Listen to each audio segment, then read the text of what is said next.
नाज़रीन कराम, आज का हमारा जो सवाल है जिसको बयान किया गया, जो हमारे मोमिन ने किया है, वो ये किया है कि वो कौन से शक हैं कि जिनसे नमाज बातिल हो जाती है। यहाँ पे हम बताना चाहेंगे कि ये शकियात नमाज, जिसमें ऐसे शक सिर्फ़ उनको बयान करेंगे कि जिनके शक करने से नमाज बातिल हो जाती है। पहली चीज़ ये है कि उनमें से जिनको हम ज़िक्र करेंगे वक्तन-फ़वक्तन, और उसमें से पहला शक ये है कि जिसमें पहले ये जनाब शक किया जाए कि 2 रकात, मसलन वो सुबह की 2 रकात है, या जनाब ज़ोहर की 2 रकात है, या असर की 2 रकात है, या मगरिब की 3 रकात है, और इशा की 2 रकात है। इनमें पहली 2 रकातों में, जो सुबह, ज़ोहर, असर, मगरिब की 3 और इशा की 2 रकातों में अगर किसी को शक हो जाए कि मेरी पहली या दूसरी रकात है, नमाज़ बातिल हो जाएगी। ठीक है जी। और जो है वो ये शक कर दे कि मैंने पहली या दूसरी रकात में, यानी किसी किस्म का भी वो शक करता है, तो उसमें उसकी नमाज पहली 2 रकातों में जो है वो बातिल हो जाता है। उससे उसकी नमाज जो है वो बातिल हो जाती है। अब ये है कि जनाब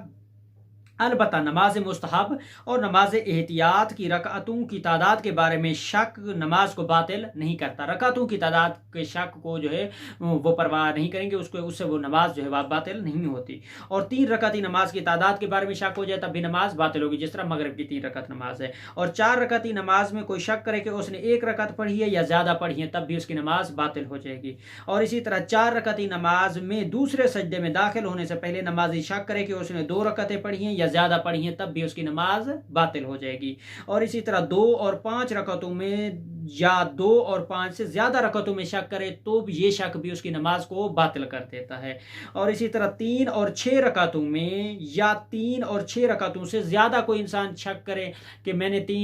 तीसरी रकात है या छठी रकात है, या इससे भी ज़्यादा कोई रकात चल रही है, तब भी उसकी नमाज बातिल हो जाती है। और नमाज की रकातों में शक करना, ये जानता हो कि कितनी रकात पढ़ चुका है,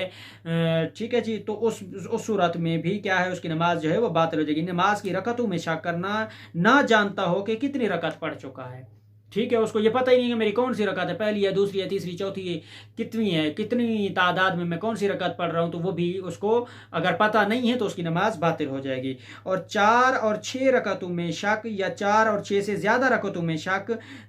जिसमें हम बता रहे हैं कि अगर इंसान को नमाज बातिल करने वाले शकूक में से कोई शक पेश आए, तो बेहतर यह कि जैसे ही उसका शक मुस्तहकम वो नमाज ना तोड़े, बल्कि उसका इस कदर गौर व फिक्र करे कि नमाज की शक्ल बरकरार जो है वो ना रहे, या यकीन या गुमान हासिल होने से ना उम्मीद हो जाए, तो फिर नमाज को तोड़े, वाइल्ला नमाज ना तोड़े। अगर वो उस शक को यकीन की तरफ बदल के ले आता है कि मेरी जनाब दूसरी रकात थी, तीसरी थी तो चौथी है, जिस हालत में भी वो अपने आप को यकीन की तरफ ले आता है कि मैं तीसरी रकात में ही था, मैं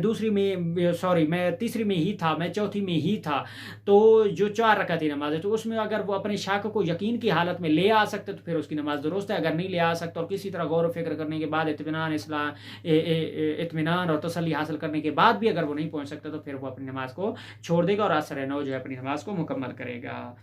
तो नाज़रीन मोहतरम, इस सवाल के जवाब को इसी के ऊपर इख्तिताम करते और चलते अपने अगले नए सवाल की तरफ।